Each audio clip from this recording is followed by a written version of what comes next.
you 15% or more on car insurance. Mahindra. Find your nearest Mahindra dealer at TexasMahindraDealers.com. And by SWBC Mortgage. You support your team. We support your family. Your business. We support you. Now, your hosts, Mickey Spagnola and Bill Jones. Not so fast. Welcome to the Dallas Cowboys Legends Radio Show. And for better or worse, I'm Shannon Gross, and you're stuck with me for at least an hour. And you're not Bill Jones. And I am not Bill Jones, so we'll see how this goes. But I'm still Mickey Spagnola. He's still Mickey, and fortunately for me, I get to hang out with not only one legend tonight in Mickey Spagnola. Oh, okay. But also another legend. Welcome to the show, Alvin Harper. How you doing, Alvin? I'm doing good. Man, good to see you. Thanks for joining us tonight. This is going to be great. I hope so. I hadn't seen this one here about 20 years. Yeah? It's been quite a while, right? I think the last time I saw you, you were still masquerading as a golf pro or something, assistant golf pro. Well, that was a long time ago. It was a long time ago, wasn't it? Now I got to get both hips replaced and a back replaced so I can swing the golf club like I can. Has Mickey gotten any taller since last time you saw him? He's shrinking, isn't he?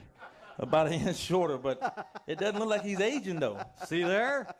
And tell him what you said when I called you, and I kind of said Alvin Harper, and you go, what did you say? I recognize that voice. I'll never forget that voice. So how have things been going? Fill us in a little bit about what's been going on since last you saw Mickey. One time I was a football coach. Okay. I coached over in NFL Europe for 2 years. Did you really? Yeah. Which team? Ryan Fire over in Dusseldorf. Uh-huh. And then I was the offensive coordinator over at Howard University in Washington, D.C. Washington, D.C. Yeah. And after I did that little stint, I did the golf pro thing. And then the hips and back started bothering me. So then I just stay at home now and watch the kids grow up and live life. How many kids you have? I have two. Two. I have a daughter and a son. They, if I do my math right, they're probably getting a little older, right? Not old enough yet because old enough yet. especially the daughter. You know, she thinks she's still young. Uh-huh. So, but my daughter's 23 and my son's 21. Oh. So she graduated from college a couple years ago, and he's still in college right now. Where'd they go? She went to North Carolina A&T University. Yeah. And my son is down at Bethune-Cookman University in Daytona. Oh, really? Yeah. He's trying to be a wide receiver. Trying to be? Nah. Aren't you coaching him up? Yeah, I coached him up really well. So now the college coaches have him now. So my job is kind of done. So I catch him in the summertime and do a little things with him. But he's doing well. He's doing pretty good. He's about 5'11", 180 pounds. He's faster than me. Oh, I can't believe that. Yes, he's faster than me. Is he as big as you? No, he's not as big as me. He's about 180, 5'11". Only 5'11". Yeah, he got his mom height. So before we get too far into down the football road, back up a little bit and talk to me about this golf pro thing. How did you get that good at golf? I met some guys down in Tampa when I went and did that little Tampa Bay Buccaneer little deal. Yeah. 2 years. Yeah, that was a mistake. But this one guy kept trying to do it's called a PAT, playability test, and he could never pass it, and he did it like 15 times. So I was like, man, I can go out there and pass that test, and I went out and played. I missed it by one shot the first time, so of course I had to go do it again. So I did it again, and I passed it. And then they said, man, if you're a golf pro, you get to play free golf anywhere in the United States. So I said, I'm in. So I went out, passed it, and then you had to do like 40 hours a week at a pro shop. And that's when it, really hit me. And I was like, no, I don't think I want to do that. 40 hours a week, like working, picking up range cash balls, register. You had to learn the whole business. Okay. You had to learn everything from outside to the inside to the pro shop. So it was everything. So I was like, man, I go from retired NFL player to working in a golf shop. 40 hours. They can say, man, he spent all his money, man. He's broke. Your golf game got better, maybe. Yeah, it got pretty good. I got down to a scratch golfer. That's pretty cool. So the coaching thing, did you like it, not like it? What position? You did wide receivers or what? I coach wide receivers. I loved it. I loved it. It was great. I enjoyed because I learned a lot from the coaching side, and coaching the guys and really getting involved and watching a guy from his freshman year to his sophomore year to his junior year to when he couldn't come out of a break, and now in his junior year he's coming out of the break looking like Kmart or somebody like that, and it was just fulfilling. And then it got to the point where the guys started becoming a little bit don't want to listen. And tested your patience. Oh my God, telling me what to do, and like, dude, you're playing at Howard University. They're gonna draft someone from, Ohio State or Tennessee before they draft you. So, and the guys like, what do I need to do to get in the pros? Like, get your education first, because you're third team here at Howard University. Third team. Yes. So, and then it just became, guys they wanted stuff instantly. They didn't want to work for it. And I told them every day, I was like, man, I played with feasibly 15 Hall of Famers, from the Cowboys to the Buccaneers. And, myself, Michael Irvin, Troy, Emmett, Kmart, we all got to practice 15 minutes early. We stayed after practice 30, 40 minutes after practice, worked on things. And I was like, if we can do it and if those guys can do it, a player from Howard University should be able to do it all day long with no problem, no questions asked. So they started questioning stuff. And, Howard, you got to be really smart to get in Howard University. So these are kids that made – which is outside Washington, D.C., in case anybody's not familiar. And it's like these kids got like 29 and 28 on the ACTs, and the SATs, they got to be like crazy high. And, they're very smart kids, but no common sense. So, boy, you sound like a parent. It's just the basic math. They want an instant credibility when they don't want to work for it. And I was like, dude, if you stay after practice and work on the things that I'm teaching you, I guarantee you will be better.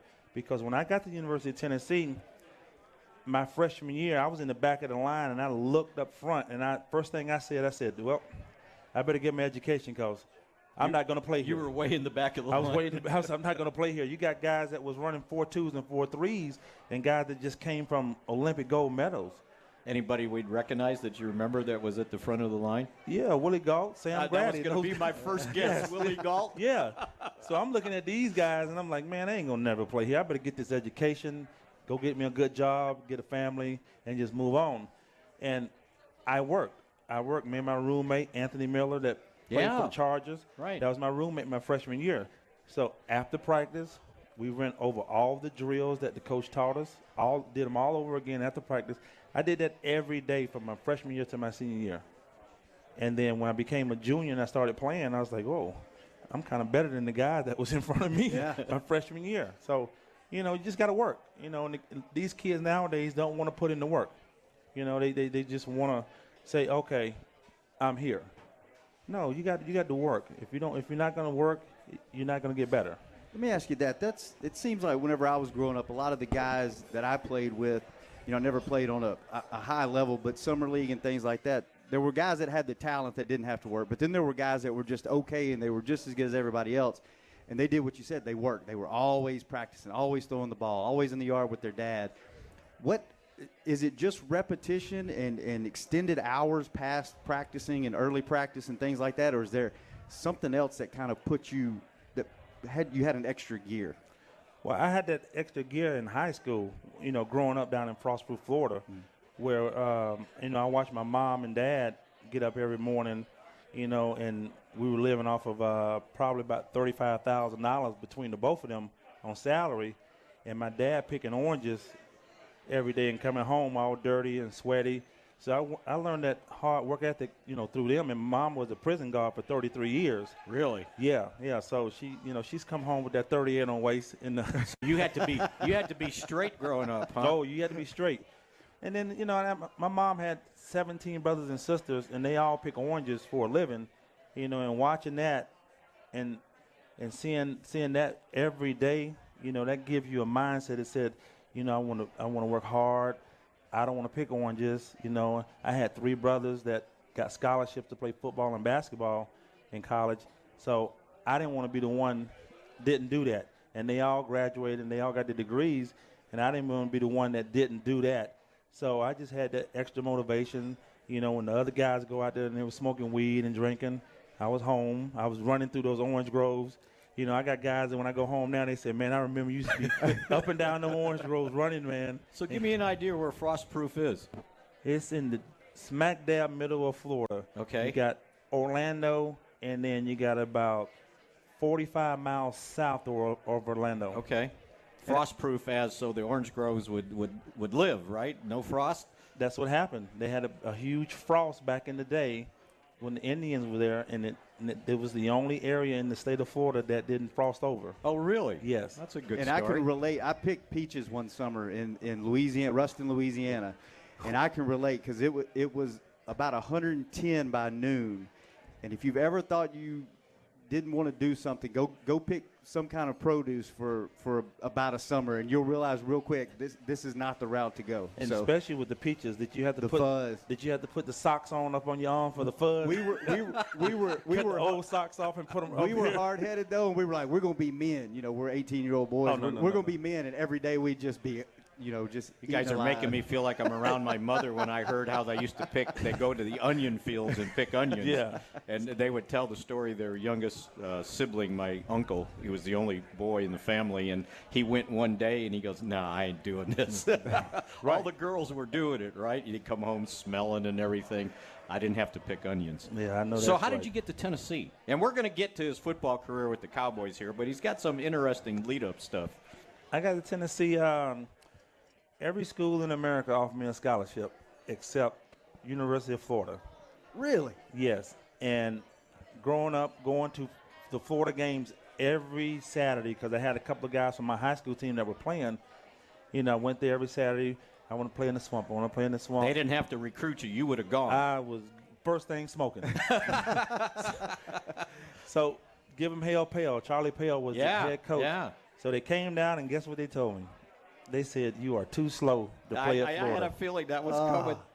So I said, okay, that's fine. I said, so Miami, Jimmy Johnson was a coach at the time, offered me a scholarship. Florida State offered me a scholarship. Notre Dame, USC, UCLA. And I'm still begging them. Now I'm begging them. They're in my living room. They said, no, we got some little midgets. Back then it was the midget era. Those little 5'9", 5'8" receivers. Yeah, so I said, fine. I said, tell you what I'm going to do. I'm going somewhere so I can play you guys. Come back and beat you. So we can beat the brakes off me. So we had a chance to play Florida in Neyland Stadium my senior year when first game for, what's his name, the ball coach. Oh, that was his first year at Florida. Spurrier. Yeah. Thank you. Yeah. So that was his first year. We beat him 45-7. So how did someone from Frostproof, Florida, because it doesn't sound like the high school there would be very big, get national recognition from all these colleges? 44 people my senior year graduating class. Wow. That's it? Yeah. Did you have enough to play football? That's what I was going to ask you. Hey, we had enough to play football. Yeah. We had enough to do that. Now, we were known for football. We had, believe it or not, coming out of that small town from the 70s, we had guys like my uncle, his classmate, and another classmate. I don't know, when did you start covering the Cowboys? I started in '84.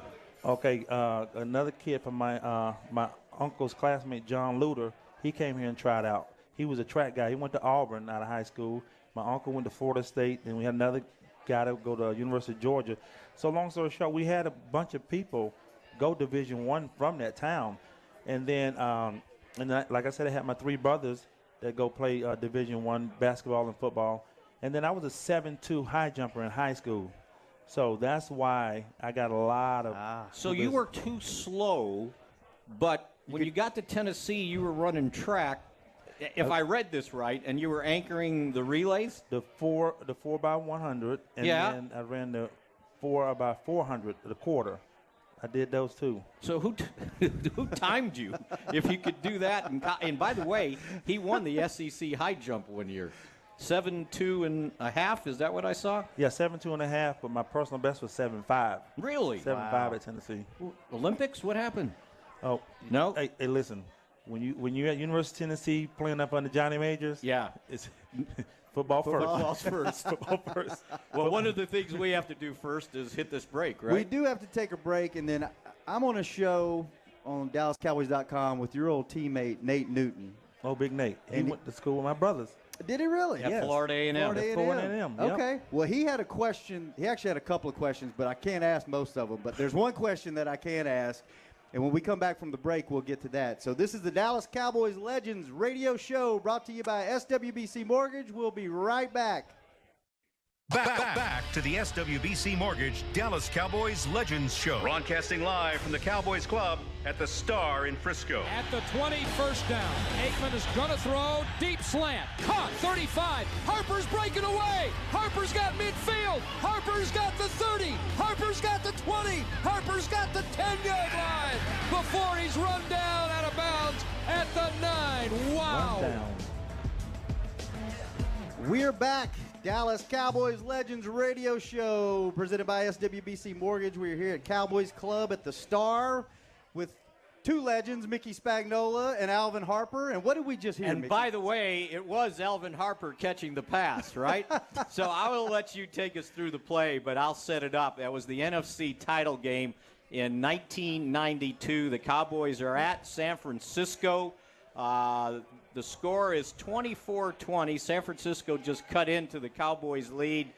There was 4:22 left in the game. The Cowboys are 1st and 10 at their own 20-yard line, and everybody's talking, Alvin, about, well, should they run the ball, kind of run the clock out and try to win it, or what do you want me to do? And evidently, Norv Turner asked Jimmy, what do you want to do? And he goes, I want to score. I'll let you take it from there when you went into the huddle.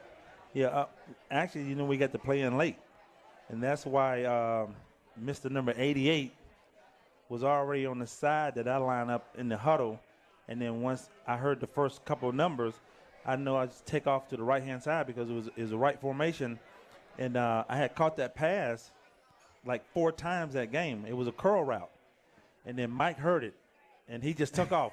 Because he wanted the curl route. He wanted right? to catch the ball, so I'm sitting there. I'm like, I got to go run the 8 route, the bang 8.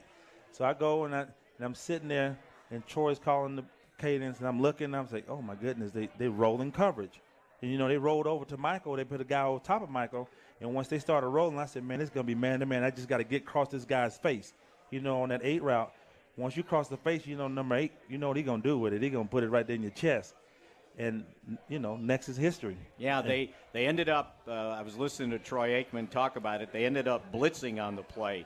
And so when he saw the blitz, it was like, all right, that curl route, I don't need that curl right. I'm going to the post to the left, and hits him at about the 35-yard line. And I believe it was Don Griffin was the cornerback covering you. And he slipped, right? Kind of left him in your wake. I had a lot of concussions. I don't remember. That's the story Nate wanted me to ask you about was Michael switching. It was supposed to be his route, and he switched with you in the huddle, and that's what he wanted me to ask you about. Yeah, Michael wanted all the passes, which I don't blame him. I was telling Charles was like, what'd you do? You catch 2 or 3 passes a game? I said, yeah, but they were like 2 or 3 passes for like 90 yards.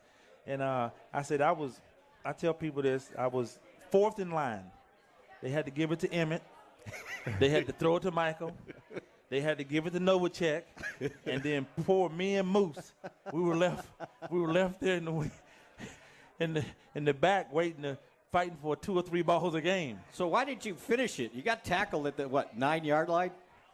See, what people don't understand, it was probably best that I got tackled, because if I would have scored, they had ton of time left, and number 8 on the other side. Right.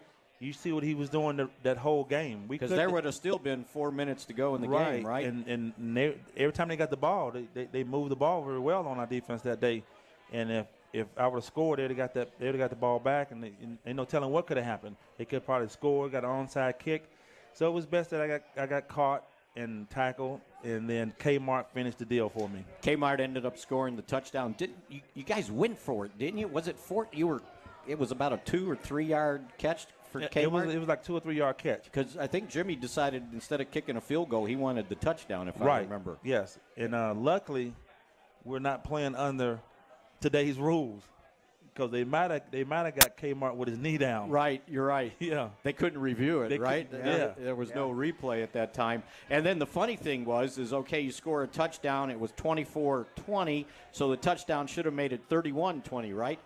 Missed the extra point. Yes. And so now it's 30-20, and San Francisco still got a chance. But game ends 30-20, and that goes down as one of the great plays in Cowboys history that got them to the Super Bowl. Did you realize at the moment what took place with that play, or is it kind of sink in later?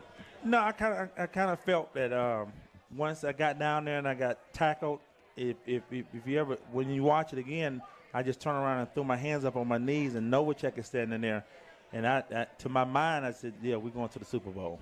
I said I'm gonna be the first one to go to the Super Bowl from a little bitty old town of 10,000 people. They're going to the Super Bowl, and it's just, it's something that you dream about, and you always think about it. And then it's a beautiful thing when you have 52 guys that think the same way and do the same thing, day after day, week after week, year after year. That 1991 to 95. Those seasons when you had guys that worked the same way, no one really cared about, the accolades. We knew Michael Irvin was going to do his deal because that's Mike. But I didn't care about being, the number 2 guy. I just wanted to win, catch some passes, win Super Bowls, have fun in the process. And, we had guys on that team they wasn't me guys. We were all together. And, I mean, it's just, as a collective group, I've never been around guys like that in my life, up until, today, now. But it's just a beautiful thing. We all thought the same way. And, I mean, it was like a passion to practice. No one bucked the system about practice. Even when Jimmy was doing his thing. Which I understand what that means, by the way. Yeah, so and I don't think you can ever recreate those teams that we had in the 90s, because you had a different set of animals back then. Today's guys, I think we got too many me guys. You got guys that's concerned about how they look on Instagram, how they look on Twitter, and worrying about what they're wearing when they get to the podium. I'm loving this guy. It's old school. Yeah, it's old school. Listen, if you want to look good, win some games. There you go. Make some plays. I'm glad Danny, we'll get to you in just 1 second, because I want to, real quick while we're on the subject, you just mentioned all those guys in that locker room, and you just went through a list of guys, and we talk to Nate about this on our show all the time. Tell everybody how fun that time was and what that locker room dynamic was like, and just being around that group of guys, what that was. Yeah, it was one of those things that you enjoyed coming to Valley Ranch. I made a lot of money in Tampa, but I didn't enjoy going to one Buccaneer place because there were only like 3 guys that had the same mindset as the guys that I left here in Dallas. Warren Sapp, Derek Brooks, John Lynch, Hardy Nickerson, those guys. And coming over to Valley Ranch every day, I enjoy coming over there, enjoy coming to work, to get better, just being around the guys. When we finished practice at Valley Ranch, not only did we all went to go eat, we all went to go hang out, we all did stuff together. From what I hear now, after practice, they go 52 different directions. Yeah. We went to one another's houses. We hung out. We stayed together. I got your back, you got my back, and I'm not. As you know, you can vividly remember not one time that you hear any discussions about players talking about one another, players throwing another player under the bus, when we played, because that was a cardinal sin. That's something you just don't do, because that's your teammate. That's your dude. We were down in Austin, Texas. It's 125 degrees. Now, my rookie year, I wanted to give that signing bonus back. Now, Come on, you grew up in Florida. Austin, Texas is different. You know, you got 110 in the morning, 125 in the afternoon. And you got guys that's standing next to you that's grinding with you in that setting. And, you know, this dude is going to fight for me, and I'm going to fight for him. Yeah. So I don't really see that, you know, in today's game. You know, he said they all went out together. Well, back then when he got there was only one place to go, Cowboys Cafe. You got that right. Spent a lot of time there. Yeah. Danny, we got you walking around with the wireless, and I know some people have some questions. Who we got out there? Alvin, tonight's first question comes from Driscoll from Frisco. Hey, Alvin, I got a question for you, and I hope I don't steal Mickey's thunder because he probably has this in mind, but you led the league one year with 24.9 yards per catch with 33 catches, which when I did some research is the fifth highest in the history of the NFL, which is amazing. And nobody in this day and time is even getting close, but you were even saying you weren't the fastest guy on the team. You had another guy, Michael Irvin, that was more popular as far as being everybody's hero and everybody's guy. And I saw you play. I was here, and I saw you. And there was something special about you. What was different that we're not doing now? There's something that, it wasn't your speed. Was it the leaping ability maybe, or? You know, I have to kind of disagree with you on that. I was a world-class sprinter now. Don't forget that. I know. I'm just teasing. And he could jump high. I got a little bit faster, you know, when I left Tennessee, and I just today it's hard to put a finger on because it, like myself and Troy, we threw those go routes after practice, and Troy knew, you know. We had a thing, if we're even, we're leaving. And Troy knew once we were even, he would throw it out there and let me run up under it. He said if the DB was about a half an inch or a yard in front of me, he was just going to throw it up. And, of course, if he throw it up, I got to go up and get it. So, and I always told Troy when I first got here, never overthrow me. Because if you throw it up in the air, there's nobody in this league going to be able to jump up there with me. And I can guarantee you that, and I guarantee you will not. I won't let anybody intercept your ball. So just throw it up, or just throw it out there and I go get it. But I think today, you know, you have to know your receivers. You have to know who you're throwing to. Like I'm not throwing Dak up under the bus, but like the other night, I saw him throw a ball out of bounds on a go route. It's like, you should never throw it out of bounds on a go route. You should always give your guy a chance, because in practice, in the meeting rooms, you're looking at that guy and you're saying, I'm going to give you a chance because you make $5 million a year. I make whatever. We have to make plays. And that's just not happening. And I don't know if it's the trust factor or he's afraid to throw an interception. But at some point, you have to keep it in bounds to give a guy a chance to make a play on the ball. Let's take a quick break, and let's talk about today's game and today's Cowboys when we get back. I want to get your opinion on the way the game's changed and kind of what you see the state of the Cowboys in. We'll get Danny to ask some more questions, and we'll be right back. This is the Dallas Cowboys Legends Radio Show brought to you by SWBC Mortgage. We'll be right back. Back to the SWBC Mortgage Dallas Cowboys Legends Show. Broadcasting live from the Cowboys Club at the Star in Frisco. Straight drop, no rush, and they are big bending it to the end zone. This will be a prayer up in the air, and it might be caught. It's a touchdown. It's a touchdown. Oh, Big Ben struck midnight. 34 yards. Alvin Harper in the end zone for the first time as a pro. They went to the high jumper. Oh, it's got to be your day when you hit that play. We are back, And if you didn't know, special guest Alvin Harper. I tell you what, Brad Sham sounds just as great today as he did. Voice back then. hadn't changed, has Hasn't changed one bit, and neither of you, Mick. You look great. Well, I don't know about that, but I was there for that play, and to set the scene up for Alvin, they're at Washington. Basically, if I remember correctly, they're 6-5, and Jimmy basically told, you know what, we got to run the table if we're going to get in the playoffs.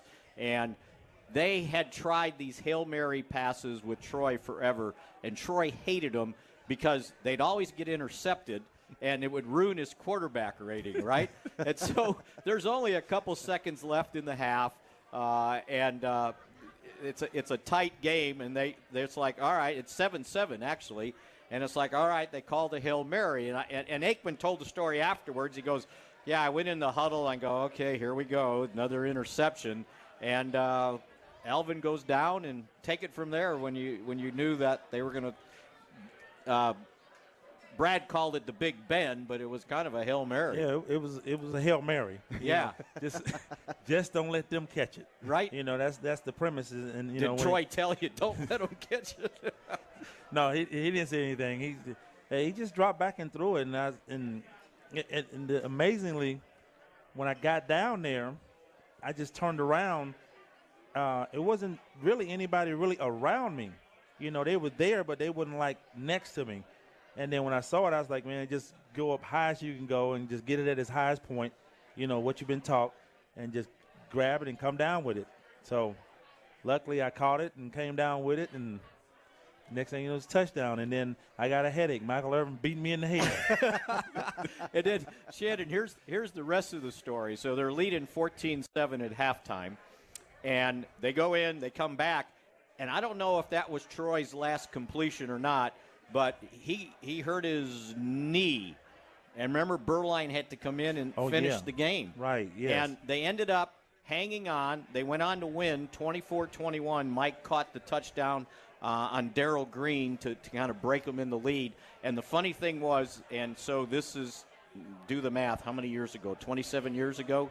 Whew. Before the game, in the Sunday paper, I predicted the Cowboys were going to win 24-21, and Michael Irvin was going to be the big difference in the game, and Mike ended up catching like 5, 6, 7 passes, had 100 yards on Darryl Green, right? Oh, yeah, that was amazing to watch, because when I was running my routes and I knew I wasn't getting it, I can kind of peek over there, and I was watching Mike just do his thing on Polo Darryl Green. I felt sorry for Darryl. He was beating him up real bad. And with that win, they went on and won the 5 straight games, 4 more with Berline as the quarterback, and then went into the playoffs and went to Chicago and won. No one would have thought that they could go on the road and win. And cold. It was cold. So, see, Cowboys fans, there is still hope for the season. They 6-5, and I think they had lost 2 in a row. He had lost a overtime game to Houston, if I remember correctly, and maybe the Giants beat you or somebody. But they came on, and that play at the end of the half really kind of turned things around. And Alvin, that was 27 years ago, and that's the last time Mickey's got a game prediction right. Yeah, right. So. That tells you sometimes you get lucky, you know. Danny, you got another question for us? I sure do, guys. This time it's from Sarah from Leonard, Texas. Hi there. Hey, Sarah, how you doing? So out of the coaches that you've had, whether it be from the Redskins or the Cowboys, which coach was most influential to you, and what part of that influence did you take away that you incorporate into your own coaching? Oh, good one. Great question. Oh, actually, it's 2 coaches. Jimmy Johnson, and everybody knows Jimmy Johnson was a dictator. And just being on time, that means you're late. If you're starting a meeting at 2 o'clock, you need to be there at 1:15, because you never know when he might show up, and start the meeting. And then, if you're late, that's $5,000.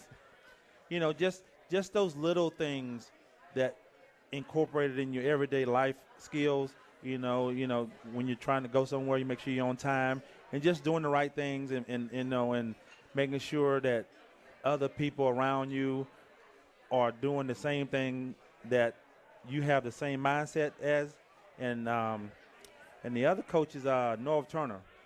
And when Norv was in the up at Redskins, and I told him I was thinking about coaching too, and he said just got to always remember that when you're coaching them, they're not you. So you can expect them to high jump 7.5. You can expect them to be 4.3 or 4.4 guys. You have to coach each person accordingly. And that's what I learned from Norv when I was here in Dallas. Norv never called a play that he wasn't comfortable with you in, or when you wasn't comfortable. Like I ran posts, go routes, and some comebacks. Norv never hardly ever called me with in routes, like slants, like Michael. Michael Irvin was the dirty guy. He ran the in routes, the slants. Now, I could have ran those routes, but I didn't particularly prefer them because I was a big guy.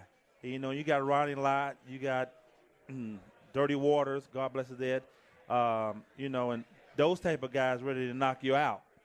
And so when I started coaching, I just make sure those guys knew that when we're practicing, we're practicing. You know, no BS. We're out here to do a job. We're out here to try to get better. And then on the other aspect, when I was looking at guys in the NFL, Europe, and at Howard University, I know some of them didn't have the skill set that I had, so I had to coach them accordingly based on their skill set. I don't think that message got to Charles Haley when he was coaching. Oh, no, he expected everybody to be as good as he was, right? Yeah. So that's a great question. Yeah, it's a really good question. So, you know, Alvin was very fortunate when he got to the Cowboys, the 12th pick, I believe it was, in the first round. Yes. Russell Maryland was the number 1 pick. Norv Turner arrived, and this offense was struggling until Norv got here. And then he goes to Washington as the head coach, and then you end up there eventually. Was he still there when you got there, or no? Was he? Yeah, Norv was there. He was there, yeah. Right? So, and in his second year in the league, he's going to the Super Bowl. You must have thought this is just kind of the way life is in the National Football League. Not exactly, because you know when I first got here now. You weren't even starting, right? No, I wasn't starting, and I was coming to a team that 2 years ago went 1-15. So when they drafted you, you go, oh no. But when they drafted me, I was like, oh man. You know, a lot of Cowboy fans probably don't know this.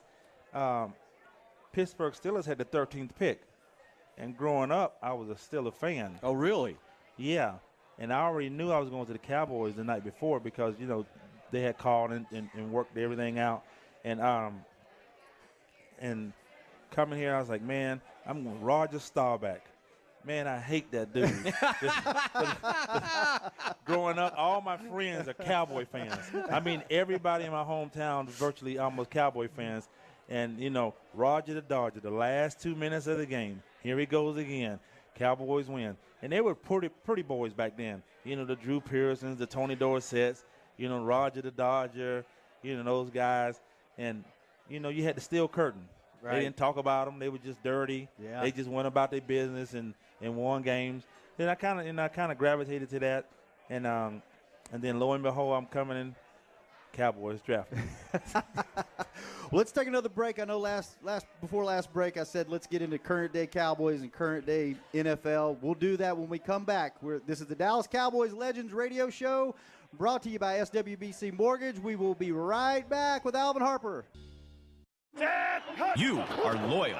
You bleed blue and silver. You even scream at your TV when it's game time. You're a football fan.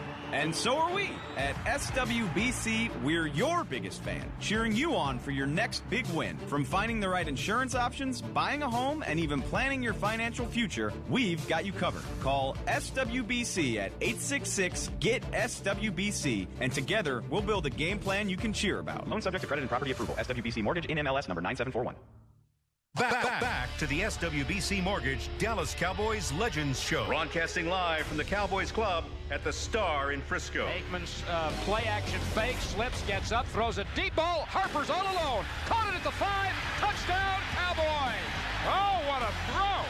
What a great throw, and Alvin Harper, who has not been heard from all day, made the game-clinching play in San Francisco, makes what looks to be the game-clinching play again. As Brad Sham said, Harper is all alone, but he's not all alone for the next, 12 or so minutes, because he's stuck with me and you, Mickey. That's right, absolutely. Cowboys former wide receiver Alvin Harper joining us here on the Legends Show. In the beautiful Cowboys Club at the Star. And what did we just hear, Mickey? What play was that? That was Super Bowl 27, and I'll take you back. Cowboys were leading at the time 31-17, so they won the game 52-17, and everybody thinks it was a big blowout. Well, Buffalo ended up scoring a touchdown to get it to 31-17, and they actually had 2 more possessions before that particular play. But the Cowboys got it back. There was about 10 minutes to go in the fourth quarter. It's 1st and 10. They had moved the ball to the Buffalo 45-yard line, and they run a play action, and this guy's on the right side, and you just smoke somebody on a deep route. Odom's. It was Odom? Odom, yeah. You know, certain things you don't forget. You remember those things? I especially remember that because I before we got the ball, I was on the sideline, and I was, like, livid. Because you were on the sideline. No, the defense was on the field. I was livid. I was livid because they haven't even threw me a pass. The first quarter, the second quarter. And 31 points, and you hadn't touched the ball I hadn't yet? touched the ball, and I'm like, I can't believe this. I done got these people to the Super Bowl. 2 playoff games. I got us to the Super Bowl. They get me to the Super Bowl. Now they want to throw it to the dynasty guys. Give it to Emmett, throw it to Troy. Mike already had 2, Mike right? already caught 2 touchdowns. No, I think Novacek hadn't caught 1 down the middle. He got the first one. Yes. Emmett had 1. Emmett had 1, and I'm like, me and Moose again. Looking for the crumbs. So real quick, I know you got time. I was so livid on the sideline. So remember, I forget his name, and God bless me, the priest that used to come in from Miami. He was a priest for the youth. Father. Yes, I know who you're talking about. So I'm on the sideline acting like a stone cold fool, and I'm just throwing cuss words all over the place. So the priest comes up to me, he puts his hands on me, and he tries to console me. And I cussed the priest out. I literally cussed the priest out. and he looked at me, and I was like, just get away from me. I said, I can't believe they're doing me like this. He said, no, you're going to score a touchdown. You're going to score a touchdown. So we go out, and I said, man, tell Norv to call 999 pump, man, so I can get in his end zone. So Troy come up and say, listen, Harp, we got 999 pump. So, make sure you get down the sideline and get an outside release because they were forcing us inside. So I said, man, I got to go outside because he's going to throw it to me regardless. So luckily, Novacek took the safety. And once he saw Novacek coming, he come down. That's why I was so wide open because I beat the guy so bad at the line of scrimmage because they were playing like 2-man underneath. So I beat him really bad, and next thing you know, I was gone. And the funny thing is when I went back and just to make sure I remembered the play and I saw the highlight, when Troy hit his last foot, he almost slipped down. He almost slipped down. He almost went down. And it was like, oh, look at that. And so you caught it, you scored, and what did you do? Oh, I had to dunk it over the goalpost. 7'5" high jumper went and spiked it over the crossbar. Did you start that? Were you the first one to do that? Yes, but Tony Gonzalez, they're giving him all the credit for it. Like, please. I'm going to tell you who actually did it first. Mm-hmm. Hollywood Henderson did it first. Yes, he did. He did it first on a kickoff or something. He got a fumble or something. And then when he did it, they said Tom Landry told him, he said, if you do that again, you're the first thing out of here. So that was it, right? Yes. What has changed? What is the biggest difference between when you guys played and the way the game's played now, other than the rules changes and things like that? Is there a big difference between then and now? Oh, yeah. The game is, you got these guys that are bigger, faster, and stronger, but I don't think it's as tough as when we played. Yeah. Because, you can't touch guys after 5 yards. I wish I was playing now. With my size and the way I ran, you can't touch me after 5 yards. I have 1 billion yards. Literally, I have 1 billion yards. Because you got guys now you never heard of is catching 70, 80 passes a year with 1,000 yards and 5, 6, 7 touchdowns. And now you can go in the middle without any repercussions. You know, when we played, you know, like I said earlier, you got Ronnie Lott, you know, you got Steve Atwater. You know, you got guys sitting on the hash just dying for you to come in there so they can unload on you. Now you got safeties, they can't play the game because they're afraid they might get a $30,000 fine. You're going to get suspended. So they just like the other night when we were watching it on I showed it to a guy. I went to a golf shop the other day. If you watch Smith on Marietta's last touchdown, if you watch him, he ran up to him, and he was probably afraid to unload on him. He reached out and touched him. He reached out and tagged him. Yeah. Instead of going in and hitting him, because you don't know what the quarterback is going to do, whether he's going to give himself up or he's going to slide. So now I can't go 1,000 miles an hour and hit him where I want to hit him.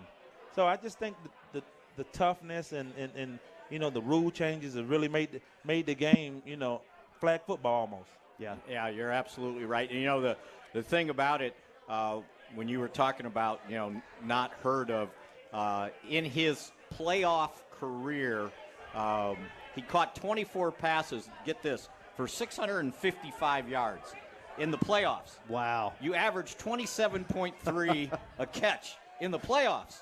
Well, that's what I was telling Haley. Listen, playoff time, they got on these shoulders right here. Yeah. they got on these shoulders playoffs, and then they get to the Super Bowl, then they forget them. That's hilarious. And then there's another game when you're talking about jumping up high and catching it, the 94 Thanksgiving game. Yeah, a little Terrell Buckley flipped me. And Garrett had to come in and play. Remember, Troy was hurt. Rodney Pete was hurt. And the funny thing was Garrett had to start the game, and Brill, his wife, says, hey, don't worry about it. Just throw it up high, and Alvin will catch it. Yeah. And how many did he throw to you? It was a bunch, 2. right? I got 2 touchdowns and some other passes. He's your guy. Yeah, Jason's my guy. But I tell you what, a lot of people don't know. A little funny story, real fast. When we started that game, you know, Jason looked like he was a little nervous. And Nate Newton said, "Listen, Jason, just look in the huddle. You got an all-pro line. You got 2 monsters on the outside. You got Novacek. You got Deuce back there, and you got the Moose. All you got to do is just don't fumble it from the center and just just throw it up to somebody, and you're going to be okay." That's Alvin Harper, our guest on the Cowboys Legend Show here at the Cowboys Club. Thanks for Shannon for stepping in. Absolutely. Mickey Spagnola. Next week, Mean Joe Green is our guest on the Cowboys Legend Show. See you then.